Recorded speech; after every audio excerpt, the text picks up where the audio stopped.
Hello everyone, this is Priyanka Kumar and welcome back to my channel. यदि आपको numerology में interest है, यदि आपको नंबर्स एक्साइटिंग लगते हैं, आप नंबर्स के बारे में जानते हैं और जानना चाहते हैं, तो आप सही जगह पे हैं, क्योंकि मैं आपको बताती हूँ न्यूमरोलॉजी से जुड़ी हुई हर वो चीज जो आपके लिए बहुत मैटर करती है। आज मैं बताने वाली हूँ कि यदि आप 7th, 16th या 25th बॉर्न हैं, तो आपका नंबर आपको आपकी फाइनेंशियल जर्नी में किस तरीके से सपोर्ट करता है। तो इसके लिए आप इस वीडियो को एंड तक जरूर देखिएगा, क्योंकि बहुत सारी यूजफुल बातें होती हैं टुवर्ड्स द एंड।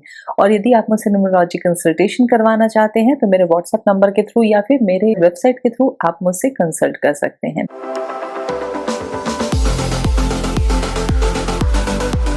तो आइए इस वीडियो को शुरू करते हैं। तो यदि आप 7th, 16th या 25th बॉर्न है किसी भी मंथ में, तो आप 7 नंबर की एनर्जी के साथ रेजोनेट करते हैं। आपका रूलिंग प्लैनेट नेपच्यून होता है, या फिर हम यदि एस्ट्रोलॉजिकली बात करें तो केतु होता है। आपके अंदर बहुत सारी क्वालिटीज होती हैं, बहुत सारे ट्रेट्स होते हैं जो कि आपकी फाइनेंशियल जर्नी में आपको सपोर्ट भी करते हैं, और कुछ ऐसे ट्रेट्स भी होते हैं जो कहीं ना कहीं आपके सामने चैलेंज बनकर आ जाते हैं। तो इसी से रिलेटेड आपके लिए first advice, use your analytical skills. क्योंकि आपके अंदर बहुत ज्यादा एनालिटिकल स्किल्स होता है, आप चीजों को समझने वाले होते हैं, तह तक जानने वाले होते हैं, रिसर्च ओरिएंटेड होते हैं। तो इसीलिए आपके जो भी फाइनेंशियल डिसीजंस हैं, यदि आप उसको सोच समझ कर करते हैं, कोई भी डिसीजन लेने से पहले आप उसके बारे में रिसर्च करते हैं और वेल इन्फॉर्म डिसीजन लेते हैं, तो वो आपके लिए ज्यादा बेनिफिशियल होगा। तो इसीलिए आप अपने इस स्किल को जरूर यूज करें। नेक्स्ट एडवाइस है, introspect your financial habits and financial patterns.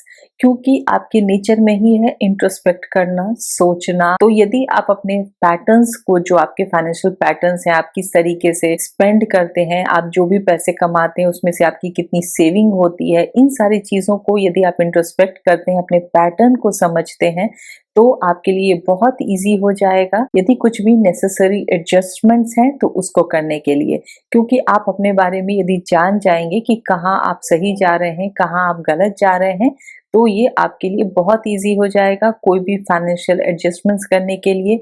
कि आपको कहीं पे सुधार की जरूरत है तो आप वो कर सकते हैं, कहीं पे यदि आप थोड़े से और ज्यादा स्पेंड करना चाहते हैं और अपने आप को रोक रहे हैं, तो वहां पे भी आप स्पेंड भी कर सकते हैं। तो इसीलिए अपने इस नेचर को भी यूटिलाइज कीजिए। नेक्स्ट एडवाइस है, क्योंकि आप बहुत ज्यादा स्पिरिचुअली इंक्लाइंड होते हैं, तो ये जो क्वालिटी है आपकी, आपको ग्राउंडेड बनाती है, और आप कोई भी ऐसा डिसीजन नहीं लेते हैं जो कि जरूरत ना हो। आप ग्राउंडेड रहते हैं, आपको जो जरूरत होती है वैसा ही स्पेंड करते हैं, इम्पल्सिव डिसीजंस नहीं लेते हैं, और दिखावा करने की चीजें आपके अंदर नहीं होती हैं। तो इसीलिए ये आपकी क्वालिटी आपके फाइनेंशियल जर्नी में आपको हेल्प करती है। अब बताती हूँ कि वो कुछ पॉइंट्स जो कहीं ना कहीं आपके फाइनेंशियल जर्नी में आपको चैलेंज करते हैं, वो है ओवर थिंकिंग। क्योंकि जैसे हम कहते हैं कि कॉन्फिडेंस और ओवर कॉन्फिडेंस में बहुत ही थोड़ा ही फर्क होता है, बहुत ही थिन लाइन होता है। जब आप बहुत ज्यादा कॉन्फिडेंट होते हैं तो कहीं ना कहीं वो लाइन क्रॉस करके ओवर कॉन्फिडेंट हो जाते हैं, और वो आपको बैकफायर करता है। तो सेम वैसे ही आपकी जो एनालिटिकल थिंकिंग है, वो यदि एक कंट्रोल्ड वे में काम करे तो वो अच्छी होती है, लेकिन यदि वो एक थिन लाइन क्रॉस कर जाती है और ओवर थिंकिंग की तरफ चली जाती है, तो वहां आपके डिसीजन मेकिंग में वो डिले लाती है। तो इसीलिए ओवर थिंकिंग से बचें, क्योंकि वहां पे आप फिर जल्दी डिसीजन नहीं ले पाएंगे। आप हमेशा ये सोचेंगे करना है नहीं करना है, और उसी में उलझे रहेंगे। तो एक क्लियर डेडलाइन फिक्स करें और उसको हमेशा फॉलो करें। नेक्स्ट है रिस्क एवर्जन। क्योंकि आप थोड़े से कॉशियस होते हैं सोच समझकर, क्योंकि आप करना चाहते हैं चीजों को, तो जल्दी रिस्क नहीं लेना चाहते हैं। तो इसलिए आपके लिए ये बहुत जरूरी है कि छोटे मोटे रिस्क लेकर आप इन्वेस्ट जरूर करें, क्योंकि ग्रोथ तभी आपको मिलेगा। यदि आप रिस्क नहीं लेंगे तो ग्रोथ भी नहीं मिलेगा। No risk no gain. तो इसीलिए वो गेन यदि पाना है तो छोटे मोटे रिस्क तो आपको लेने ही पड़ेंगे। नेक्स्ट है आइसोलेशन। क्योंकि आपका नंबर भी बताता है कि आप अपने आप में रहने वाले होते हैं, आपको दूसरों की ज़्यादा ज़रूरत नहीं होती है और इसीलिए आप ऐसी चीज़ों में भी सोचते हैं कि आप जो डिसीजन ले रहे हैं वही सही है, दूसरों से क्यों पूछना। लेकिन जो फाइनेंशियल एक्सपर्ट्स होते हैं, एडवाइजर्स होते हैं, उनकी सलाह ज़रूर लीजिए क्योंकि वो कहीं न कहीं आपसे ज़्यादा जानते होंगे इस मैटर में। तो जब आप उनसे सलाह लेकर कोई डिसीजन लेंगे वो आपके लिए बेनिफिशियल होगा। तो अपने इस नेचर को चैलेंज मत बनने दीजिए और आप किसी न किसी एडवाइजर की, एक्सपर्ट की सलाह लेकर ही आप अपने फाइनेंशियल डिसीजंस लीजिए। नेक्स्ट एडवाइस है इन्वेस्ट इन योर नॉलेज, क्योंकि आपका नंबर भी सीखने वाला है, सिखाने वाला है, क्रिएटिव नंबर है। तो आप अपने स्किल को बढ़ाने में, नॉलेज को बढ़ाने में जो कुछ भी इन्वेस्ट करेंगे वो कहीं ना कहीं आपको फाइनेंशियली हेल्प ही करेगा बाद में।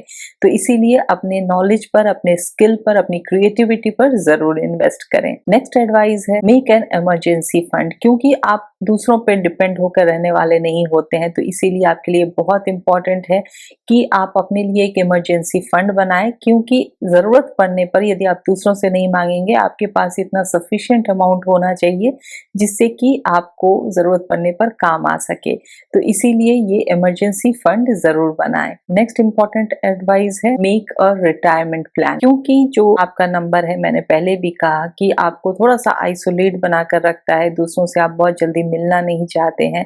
तो इसलिए आपको बहुत जरूरी है कि आप एक रिटायरमेंट प्लानिंग बनाकर रखें कि आप जब उस एज में आ जाएं जहां आप ज्यादा काम नहीं कर रहे हैं, आपको दूसरों से कोई हेल्प मांगने की जरूरत ना पड़े, आपको दूसरों का सहारा लेने की जरूरत ना पड़े, आप सेल्फ सफिशिएंट हो, आपके पास इतना हो कि आप अपना टाइम भी अच्छे से बिता सकें और अपना ख्याल भी रख सकें। तो इसीलिए ये आपके लिए बहुत इंपॉर्टेंट एडवाइस है। इसके लिए आप यदि जल्दी शुरुआत करते हैं तो वो आपके लिए ज्यादा बेनिफिशियल होगा। नेक्स्ट है रियल एस्टेट में इन्वेस्टमेंट करना, क्योंकि आपका नंबर भी इस तरफ इशारा करता है कि यदि आप कुछ रियल एस्टेट में इन्वेस्ट करते हैं तो कहीं ना कहीं आपको फायदा देगा। पैसिव इनकम जिसे हम कहते हैं, आपको उससे भी फायदा होगा, जहां पे आपको जो रेंटल इनकम होते हैं ऐसी चीजों में भी आपको फायदा हो सकता है।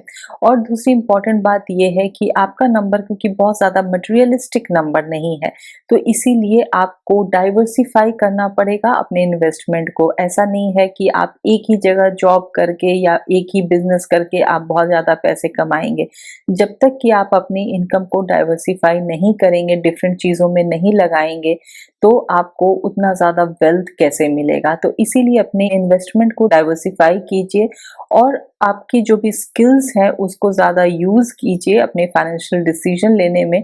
तो आप देखेंगे कि आपका नंबर किस तरीके से आपको सपोर्ट करता है फाइनेंशियल जर्नी में। अब मैं आपको बताती हूँ कि यदि आप 7, 16, 25th बॉर्न है तो आपको किन बातों का ध्यान रखना चाहिए। तो यदि आप 7th बॉर्न है किसी भी मंथ में, तो मनी मैटर्स प्रोग्रेसिव रहेगा, ये लगातार आगे बढ़ता जाएगा। और कुछ ऐसे भी पीरियड्स आपको देखने को मिलेंगे कि जहाँ पे आपका ग्रोथ हो रहा हो, जो पीरियड आपके लिए बहुत लकी हो और फाइनेंशियली आप ग्रोथ देखेंगे।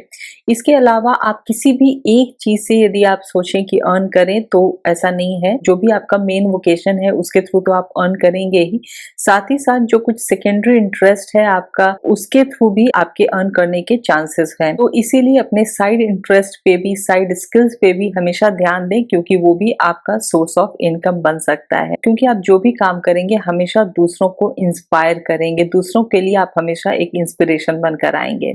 यदि आप 16th बॉर्न हैं, यानी कि किसी भी मंथ में 16 को बॉर्न हुए हैं, तो आप बहुत ज्यादा हार्ड वर्किंग नहीं होते हैं, बहुत ज्यादा मेहनत नहीं करना चाहते हैं। ऑल्दो आप जरूरत पड़ने पे बहुत मेहनत करते हैं, लेकिन आपको एक रिलैक्स्ड लाइफ ज्यादा पसंद है। आप अपने अंदर की स्ट्रेंथ दूसरों को जल्दी दिखाते नहीं हैं, शो ऑफ नहीं करते हैं। आपको एक इजी गोइंग लाइफ ज्यादा पसंद आती है। आप किसी भी डिसीजन मेकिंग में थोड़े से स्लो होते हैं और आपको दूसरों का इंटरफेरेंस भी बिल्कुल पसंद नहीं होता कि दूसरे आपको कोई सलाह दें कि ऐसा नहीं वैसा कर लो। लेकिन यदि आपने अपने इंटरेस्ट का यदि कोई काम किया, कोई जॉब किया, तो आप उसमें बहुत ज्यादा वेल्थ देखेंगे, बहुत ज्यादा कंफर्ट देखेंगे, एमिनिटीज देखेंगे। आप इन सारी चीजों को एंजॉय कर सकते हैं यदि आपके पसंद की आप काम करते हैं तो। लेकिन साथ ही साथ आपको ये भी ध्यान रखने की जरूरत है कि आप जितना कमाएंगे आपका स्पेंडिंग नेचर भी उतना ही बढ़ता जाएगा, आपका वो अर्ज खर्च करने का वो उतना ही बढ़ता जाएगा। इसलिए आपके लिए बहुत इंपॉर्टेंट है कि यदि आपके लाइफ पार्टनर प्रैक्टिकल हैं और मनी को हैंडल करने में ज्यादा अच्छे हैं, तो आपके लिए लिए वो सेविंग ज़्यादा अच्छे से कर पाएंगे।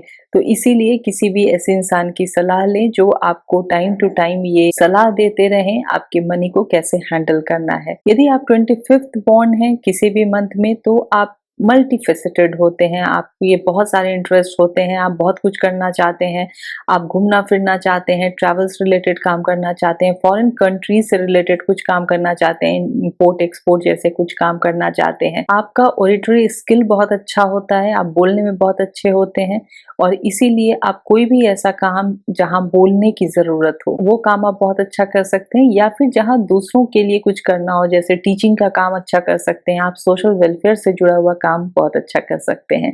तो ये कुछ बातें थी आपके नंबर से रिलेटेड, आपकी फाइनेंशियल जर्नी को आपका नंबर कैसे इम्पैक्ट करता है। आई होप कि आप इन बातों से रिलेट करेंगे बीइंग नंबर 7, और आप नीचे कमेंट बॉक्स में लिखकर जरूर बताइएगा कि आपको ये वीडियो कैसा लगा।